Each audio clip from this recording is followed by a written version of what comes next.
Di antara kesalahan besar yang terjadi pada sebagian orang yang sholat adalah tidak tumakninah ketika sholat. Diakui atau tidak, banyak di antara kita yang masih mengerjakan sholat dengan tergesa-gesa, padahal kita diwajibkan untuk tumakninah dalam setiap gerakan sholat. Tumakninah adalah tenang sejenak setelah semua anggota badan berada pada posisi sempurna ketika melakukan suatu gerakan rukun sholat. Tumakninah ketika ruku berarti tenang sejenak setelah ruku sempurna. Tumakninah ketika sujud berarti tenang sejenak setelah sujud sempurna.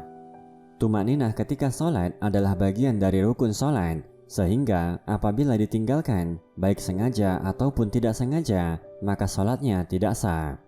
Nabi SAW menganggap orang yang tidak tumakninah ketika sholat sebagai pencuri, bahkan lebih buruk dan lebih parah daripada orang yang mencuri harta.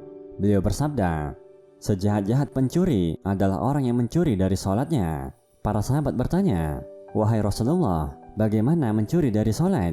Rasulullah berkata, dia tidak sempurnakan ruku dan sujudnya. Hadis riwayat Ahmad.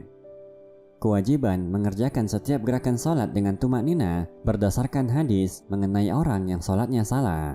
Suatu ketika ada seseorang yang masuk masjid kemudian sholat 2 rakaat. Seusai sholat, orang ini menghampiri Nabi SAW yang saat itu berada di masjid. Nabi bersabda, kembalilah dan ulangi sholatmu karena sesungguhnya kamu belum sholat.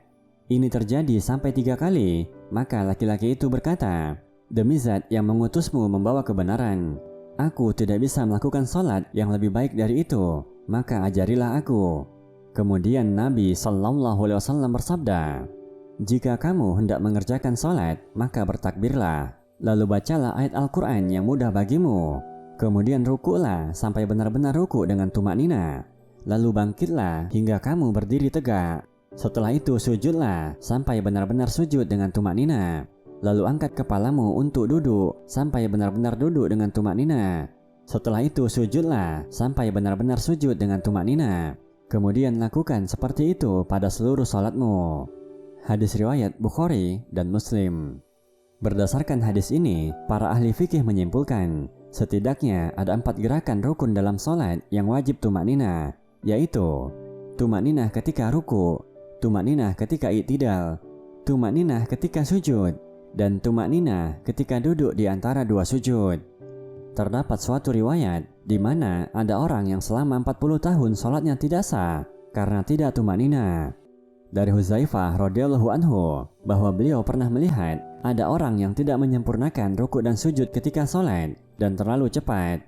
Setelah selesai, Huzaifah bertanya, sudah berapa lama kamu sholat seperti ini?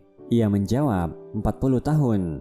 Kemudian Huzaifah mengatakan, kamu tidak dihitung sholat selama 40 tahun. Jika kamu mati dan sholatmu masih seperti ini, maka kamu mati bukan di atas fitrah Muhammad SAW. Dengan demikian, ketika mengerjakan sholat, tidak tergesa-gesa sebelum berpindah pada gerakan selanjutnya, agar semua anggota badan berada dalam posisi sempurna. Semoga Allah Subhanahu wa Ta'ala menerima sholat kita.